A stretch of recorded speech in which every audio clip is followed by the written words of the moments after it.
do Wellington Calazans, a partir de Estocolmo, na Suécia. Wellington, boa noite.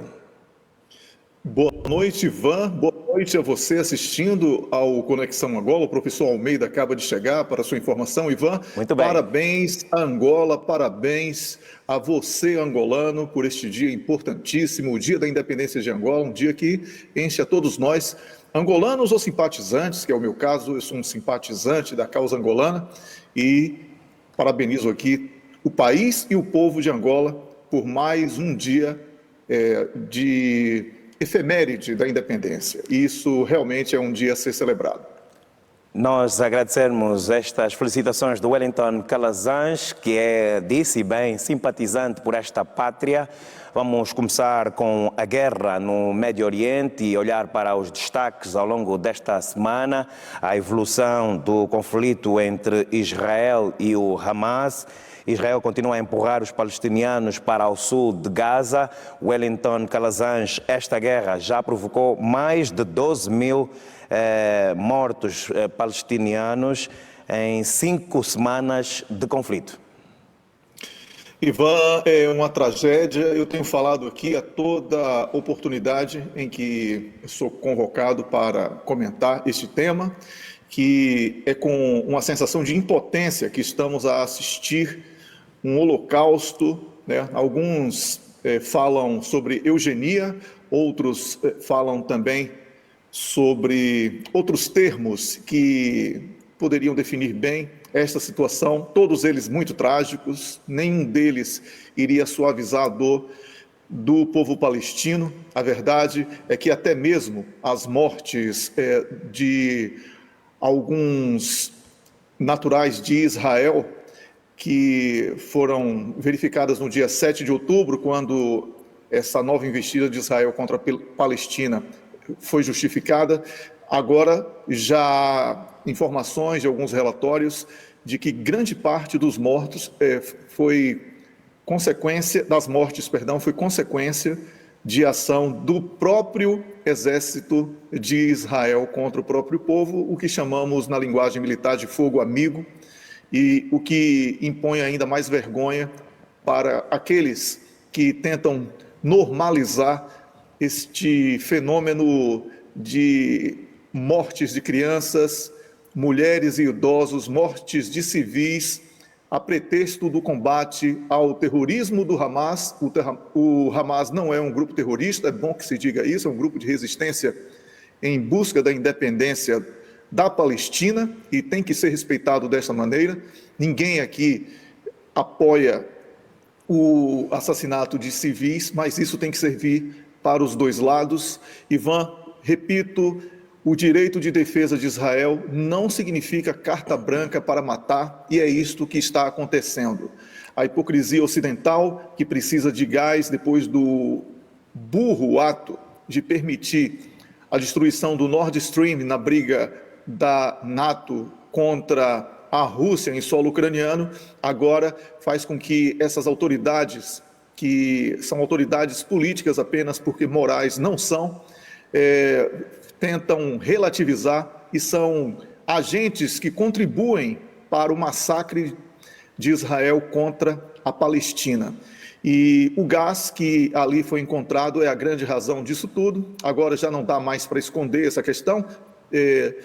Para a felicidade do nosso público, isso já tinha sido informado na primeira intervenção que fizemos no momento em que acontecia tudo aquilo, no dia 7, e eu adverti que tudo aquilo já era algo premeditado em função da necessidade dos norte-americanos e europeus da criação de um corredor através da faixa de Gaza para que Israel seja uma espécie de base militar ocidental, uma mini NATO naquela região, causando confusões, conflitos e roubando riquezas, e agora com um plano mais do que megalomaníaco de tentar criar grande Israel, destruindo outros países da região. O que não irá acontecer certamente, mas que irá provocar muita instabilidade e muitas incertezas em relação à geopolítica. Wellington, nesta semana Israel continuou a empurrar os palestinianos para o sul de Gaza e afirmou mesmo que dividiu Gaza em 2 territórios. Pode até ter dividido, mas não vai ocupar, não terá a menor condição de fazê-lo. E só está produzindo mais ódio. O Hamas não será combatido dessa maneira, e todos sabem disso. O problema é que a indústria das armas ainda norteia a cabeça de alguns líderes. E estamos vendo na figura do Benjamin Netanyahu alguém com incapacidade mental de conduzir uma situação como esta. É uma pessoa insensível, que tem determinadas práticas incompatíveis com a modernidade, invocando, inclusive, questões bíblicas obsoletas do Antigo Testamento, né, para justificar uma superioridade do povo de Israel em relação ao restante do mundo, o que não deixa de ser uma loucura que precisa ser combatida através de psiquiatras. Uma internação caberia muito bem, seria uma boa razão, inclusive, para afastá-lo do poder. Tudo isso que Israel fala é propaganda, Ivan. Os sionistas, na verdade, os mesmos que patrocinaram Hitler na Segunda Guerra Mundial e mataram judeus, agora usam o povo judeu de Israel para mais uma bucha de canhão, dessa vez contra a Palestina. E é bom que se diga, dentro de Israel, a popularidade de Netanyahu é menor do que a de qualquer outro político do planeta. Então, é bom que ele coloque as barbas de molho, porque os países árabes começam a ter as suas autoridades pressionadas, como prevíamos aqui, eu e o professor Almeida, no programa passado, pelos seus povos, e agora eles começam a endurecer um pouco mais o discurso em relação a Israel. O TPI está desmoralizado, as Nações Unidas já perderam mais de 100 quadros e não faz absolutamente nada, porque agora diz que não pode fazer nada, não é? E também temos visto aí todos aqueles pseudos defensores dos direitos humanos escondidos de maneira covarde, porque são coniventes com essa carnificina que Israel pratica na Palestina, Ivan. Já em termos terrestres, Israel está a registrar grandes baixas. Esta semana, 40 soldados morreram na ofensiva terrestre em Gaza. Isto demonstra alguma fragilidade em termos de operações táticas terrestres por parte de Israel, Wellington? Olha, o exército de Israel, ele recebeu muita propaganda de que era muito preparado, o melhor do mundo, etc. E agora mostramos a todo instante que não é bem assim. Mas isso também é uma das regras do livro A Arte da Guerra, de parecer fraco com soldados, porque os agentes do Hamas estão bem equipados, é bem verdade, e conhecem melhor o terreno. Mas aqui não podemos falar de uma guerra de Israel contra Hamas, porque não é isso que está acontecendo. E o que está acontecendo é um número assim, extremamente grande. A cada 10 minutos morre uma criança assassinada por um soldado de Israel. E isso que pesa 40 soldados de Israel. Nessa conta, obviamente que eu me preocupo com a vida, qualquer vida, uma única vida que seja de um lado ou de outro, mas 40 soldados diante de 11 mil da Palestina, isso não representa muita baixa.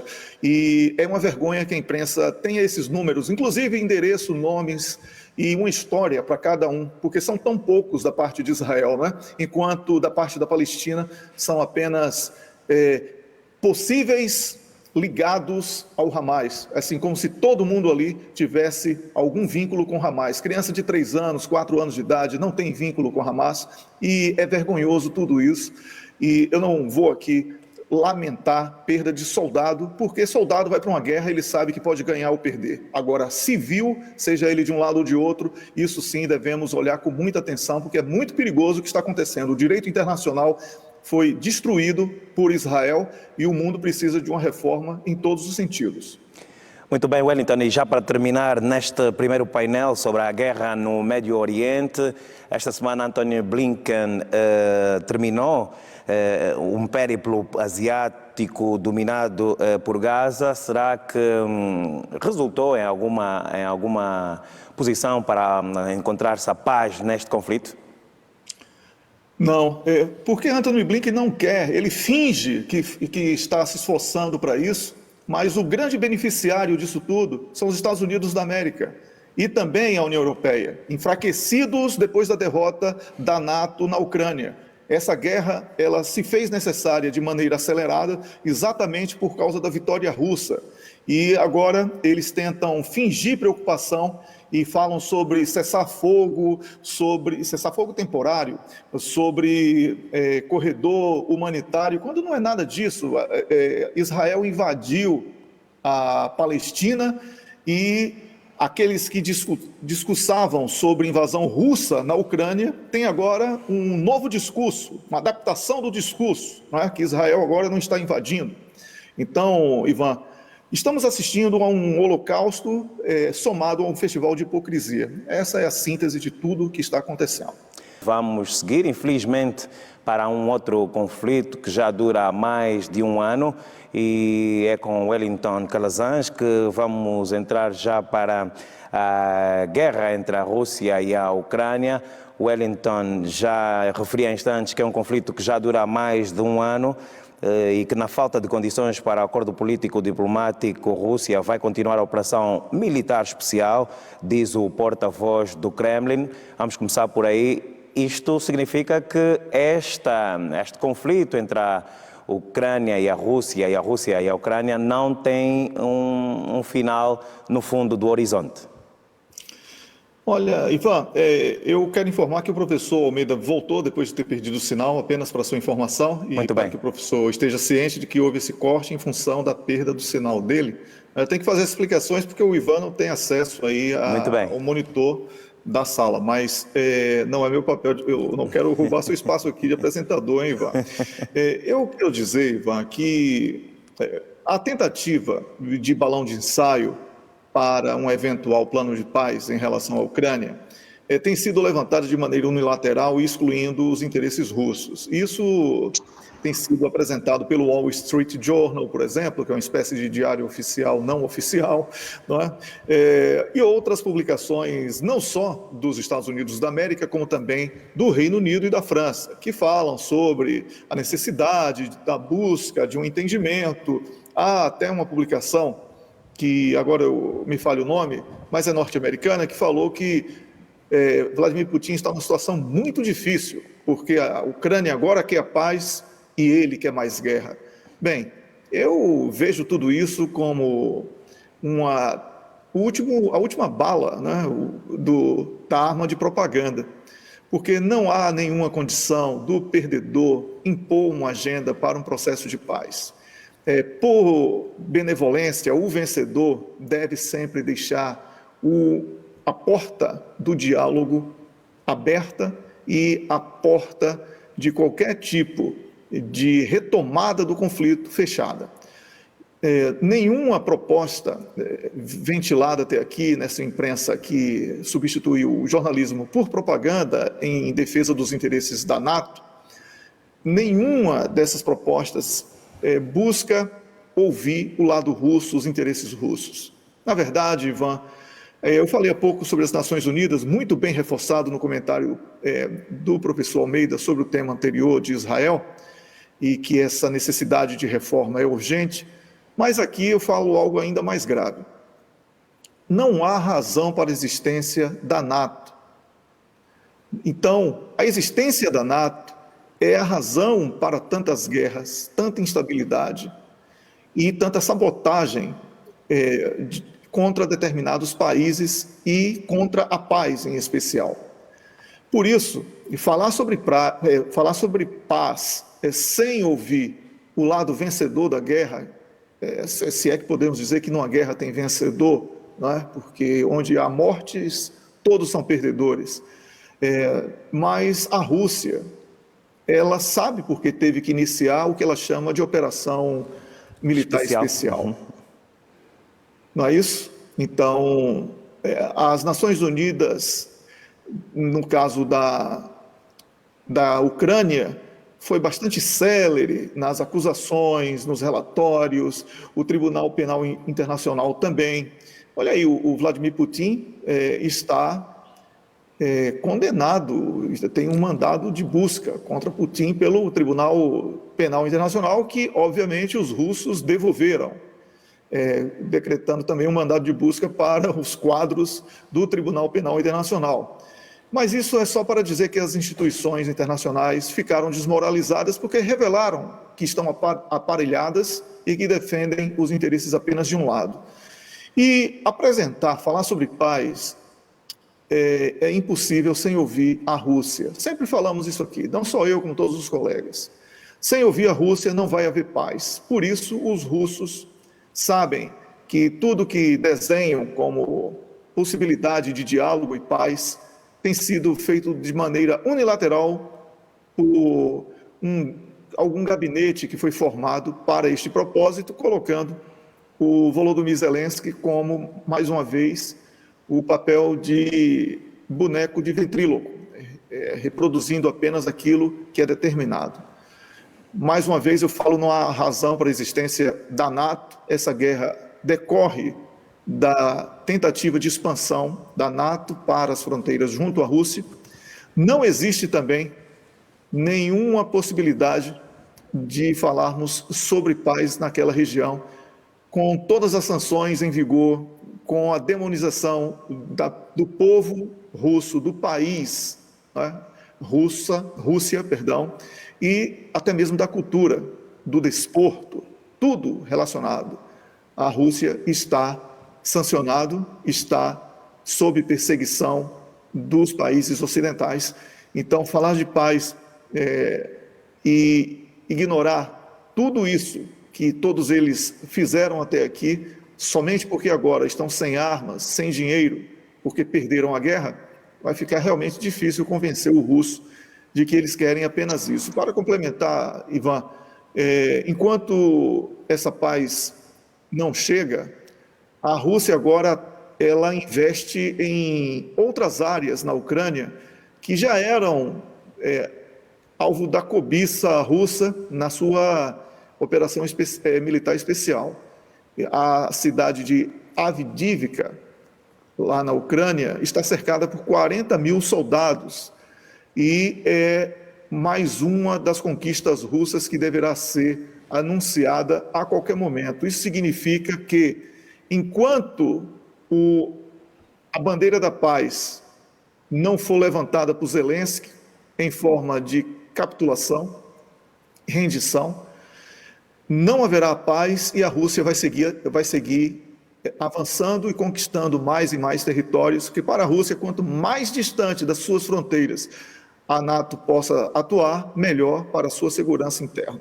E por falar em soldados, Wellington, o presidente Vladimir Putin nesta semana também visitou os soldados em Rostov, perto da fronteira com a Ucrânia.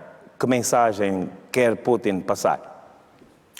Ele passa a mensagem de que a Rússia está de sobreaviso. Ela não relaxou por causa da aparente vulnerabilidade ucraniana em função da perda dos apoios internacionais. Ele diz aos soldados: a guerra está em curso. Eles chamam de operação militar especial, mas é guerra. Ele dá esse recado também ao mundo. Estamos prontos e continuamos em prontidão. É disso que se trata. Motivação da tropa. Aviso aos inimigos de guerra de que a Rússia continua viva e atenta a cada movimento. Muito bem. Wellington, Zelensky esta semana manifestou algum desespero ante as atenções do mundo para o conflito no Médio Oriente.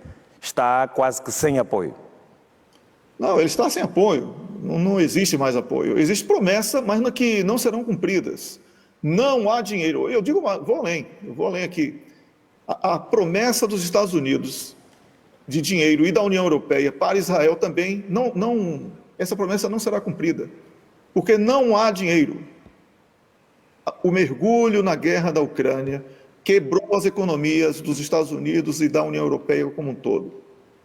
Então, prometer dinheiro, fazer acordo hoje com os Estados Unidos e União Europeia esperando dinheiro, é só perder tempo. Não há dinheiro.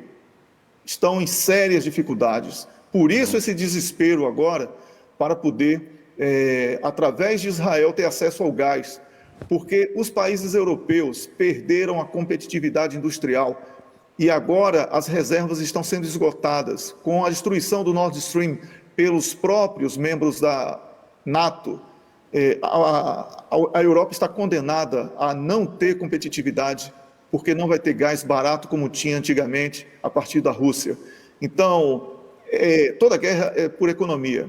Essa insensibilidade lá com o povo da Palestina é porque o europeu e até o norte-americano que levaria em tese vantagem, porque estaria fornecendo o seu gás bem mais caro para os europeus, agora também corre risco de perder fontes de outros fornecedores em função do apoio dado a Israel. Então, há uma tensão muito grande e Volodymyr Zelensky chora porque a única coisa que ele conseguiu em 19 meses falar, agora 20 meses, né, foi pedir dinheiro e armas. E a fonte secou.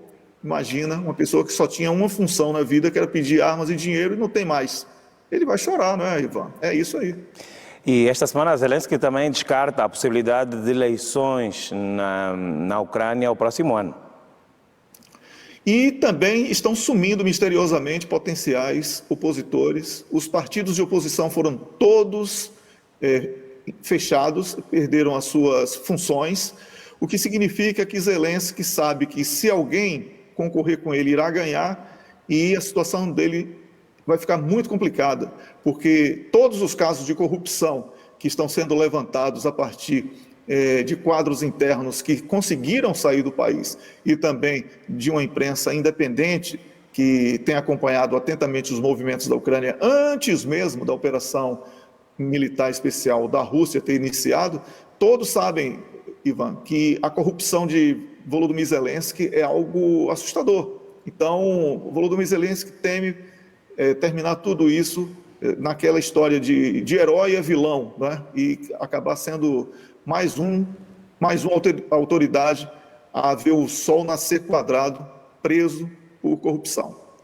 Muito bem, Wellington Calazans, a partir da Suécia, Estocolmo, e esta análise que se impõe semanalmente no espaço que olha para a geopolítica na TPA Notícias, Conexão Angola. Vamos passar agora para o momento das notas breves que aconteceram ao longo da semana no que a geopolítica diz respeito. Vou começar com Wellington Calazans. Esta semana, e olhando para estas notas breves, vamos olhar para a crise política em Portugal, a cooperação econômica Ásia-Pacífico, bem como as eleições no Egito. Começando por Portugal, esta semana António Costa, primeiro-ministro português, pediu a admissão depois de estar sob investigação atos de corrupção e pela PGR em Portugal.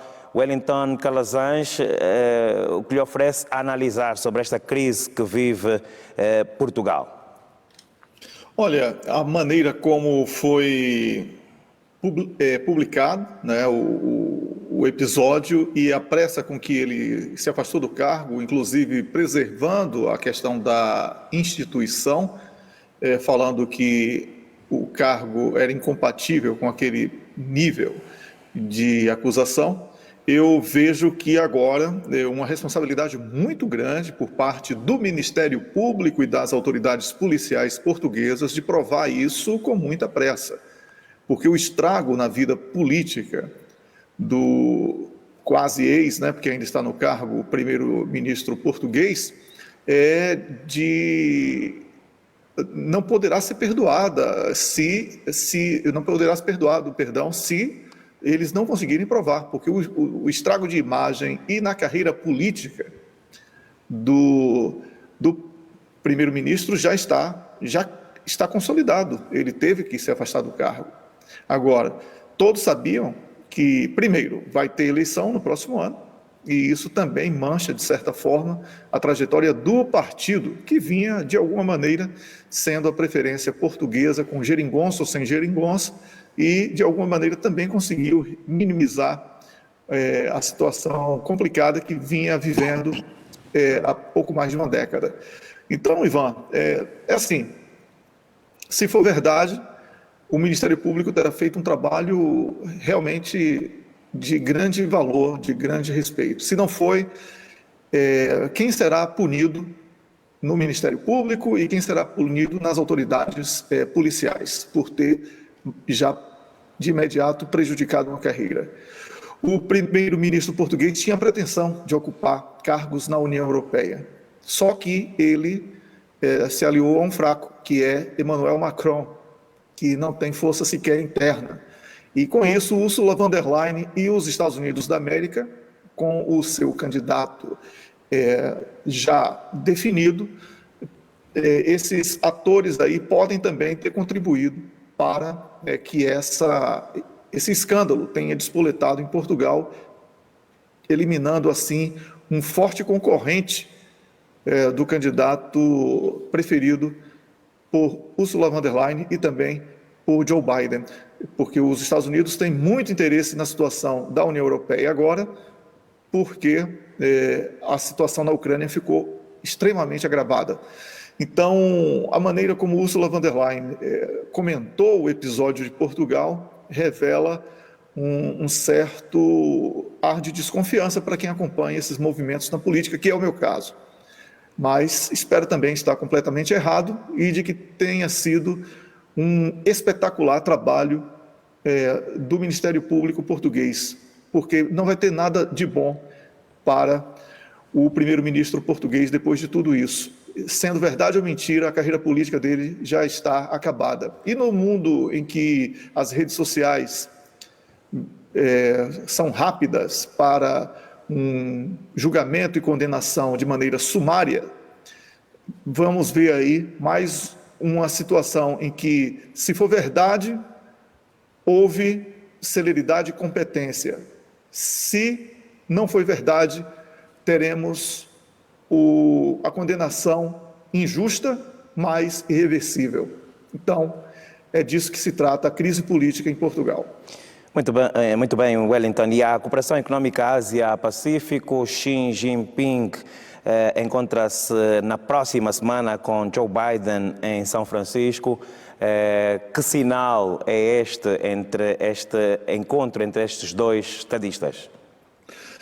Para acontecer esse encontro, houve muito debate de lado a lado e, depois de muita insistência, especialmente dos Estados Unidos da América, esse encontro será consolidado. Eu vejo da seguinte maneira: os Estados Unidos e os países satélites que são membros por submissão da NATO, eles sabem que não possuem mais nenhuma capacidade de competir com a indústria chinesa. E por isso, eles tentam fazer com que o ambiente, o clima entre China e Estados Unidos seja suavizado. Algo que, se não for acompanhado da honestidade de que o mundo unipolar não é mais possível e que essa insana política de tentar não reconhecer China, Rússia e outros atores como grandes atores da geopolítica, se isso não acontecer e o mundo passar a ser multipolar, podemos aí ter nesse encontro uma semente muito positiva para a construção de um mundo em paz, em que grandes potências se entendem, delimitam determinadas áreas de atuação e trabalham dentro de uma concorrência honesta naquilo que é previsto pelo comércio, pelas leis do comércio internacional. Caso contrário, vamos continuar com essa guerra que já foi iniciada, a guerra tecnológica, em que os norte-americanos cortaram o acesso dos chineses a determinados conceitos científicos de pesquisa nessa área de TI, enquanto a China corta o acesso dos ocidentais, especialmente dos Estados Unidos, a insumos indispensáveis para a produção de chips. Então, todos saem prejudicados, eles dois, mas o mundo todo. Porque quando dois elefantes brigam, a formiga é a primeira a ser atingida. É isso aí, Ivan. Muito bem, Wellington, e para fechar este painel de breves notas que marcaram a semana, no Egito vai haver eleições, 4 concorrentes estão aprovados pela autoridade eleitoral, serão eleições bastante disputadas. Não serão disputadas, não. Quem vai ganhar pela terceira vez consecutiva vai ser o presidente, o Sisi, porque os candidatos que foram aprovados, são 3, né? Eles foram aprovados já devidamente escolhidos a dedo pelo próprio atual presidente. Então não vai haver disputa, é uma eleição de cartas marcadas, pode ter certeza. Não vai haver aí nenhuma surpresa e o atual presidente vai conhecer a vitória para um terceiro mandato. Wellington Calazans, os momentos positivos e negativos que marcaram a última semana. Eu faço eco às palavras do professor, positivo, o dia de hoje, a independência de Angola deve ser sempre destacada como algo positivo. Negativo, a insistência do Ocidente de enxergar com naturalidade um holocausto que está em curso de Israel contra o povo palestino. Muito bem, Wellington Calazans e o professor Almeida Henriques, deixa-me agradecer a presença dos dois. É claro que vamos contar tê-los na próxima semana para este espaço da TPA Notícias que olha para a geopolítica todos os sábados a partir das 18 horas. Obrigado pela disponibilidade e estamos juntos a próxima semana. Obrigado e até a próxima.